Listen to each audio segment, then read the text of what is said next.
1,000. The average human being could hold a single thought for 12 seconds. By 2025, that number had collapsed to 8. For Gen Z, it is 6.5. Less than a goldfish. This is not a metaphor. This is a measurement. Somewhere right now, 83 out of every 100 young people born after 1996 will admit, in private, that their relationship with their phone is broken. They will spend 6 hours and 37 minutes on it today. They will check it 186 times, and they will not be able to explain why, because the explanation was never meant to reach them. You are not addicted to your phone.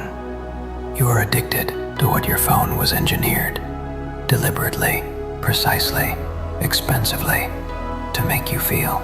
There is a difference, and that difference is the most important thing you will learn today.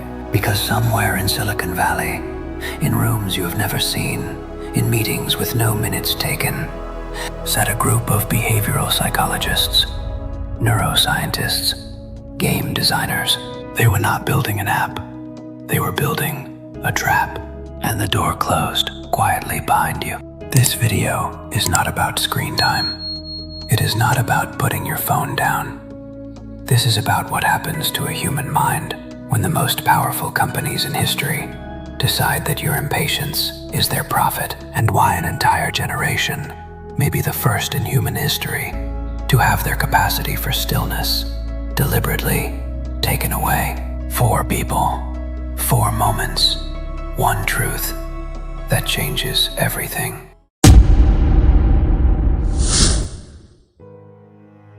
Zara was 19, smart, creative, the kind of person who used to read entire books in one sitting. But every night, she lay in the dark and scrolled. Not because she enjoyed it.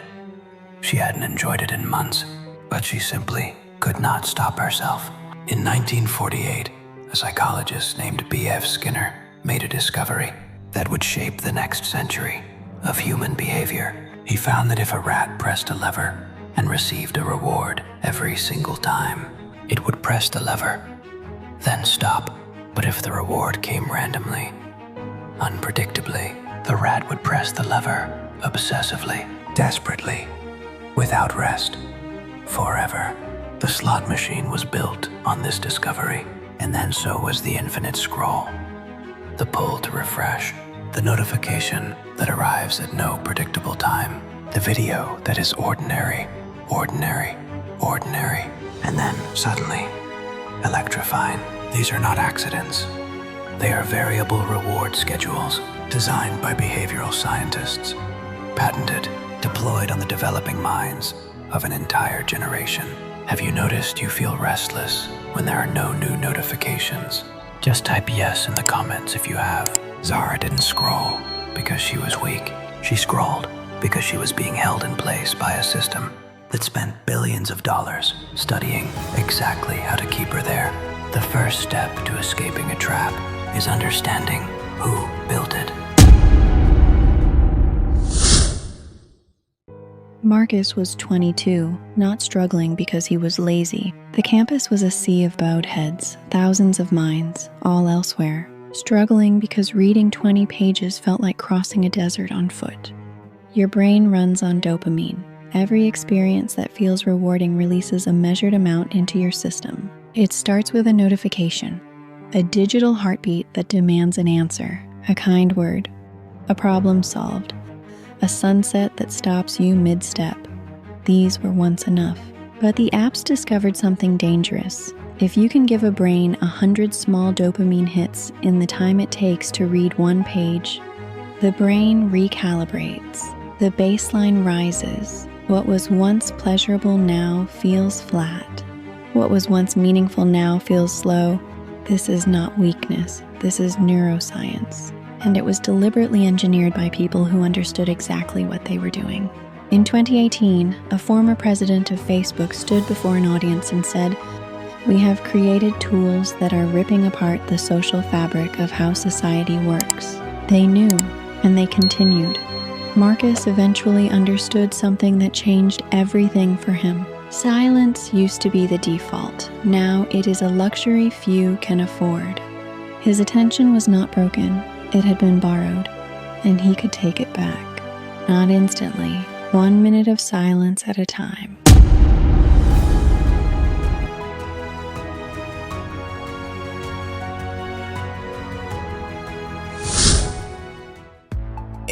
Aiden spent $400 on concert tickets. He stood in a crowd of 10,000 people in front of a stage that had taken months to build and watched the concert through someone else's Instagram story. The algorithm had shown him 40 people having a better time than him in the same city at the same moment.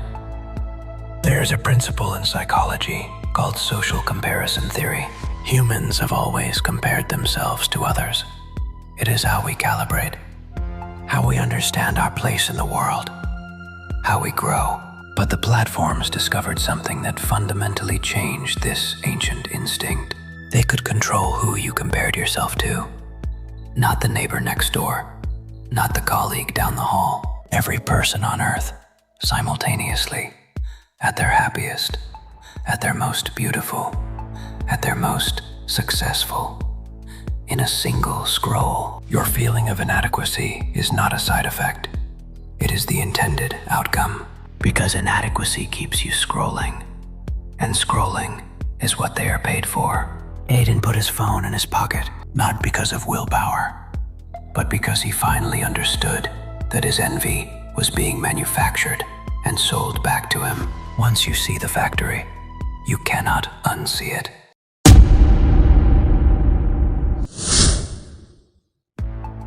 Leila was 24. She was brilliant. But in a job interview, when asked to sit with a complex problem, to think without an immediate answer, she froze. She had been trained by a decade of instant search results to expect resolution in 1.3 seconds. The idea that the answer might take 5 minutes felt like a malfunction. This is what impatience truly costs us. Not the time we waste scrolling, but the depth we can no longer access. The thoughts that only arrive after a long silence, the solutions that only emerge when we sit with the discomfort of not knowing. Tech companies did not just take your attention, they took your tolerance for uncertainty and replaced it with the expectation that everything should resolve immediately. But here is what they never told you. Impatience was never your nature. Watch a child before the age of smartphones. Watch them examine an insect on the pavement for 30 uninterrupted minutes. That is your original mind. The patience was not lost, it was taken by design, and it can be reclaimed. Now through discipline, through deliberate practice, 5 minutes without reaching for your phone, then 10. Then the ability to sit with a hard question long enough for a real answer. Leila did not get that job, but she understood something that most people never will. Her impatience was not a character flaw, it was a feature installed in her without her permission, and features can be uninstalled. Tech companies built a trap using the most sophisticated understanding of the human mind in history, but understanding the trap is the beginning of dismantling it. Your impatience is not a character flaw, your distraction is not weakness, and your mind is still yours. If any part of this reached something real in you, share it with someone who needs to hear it.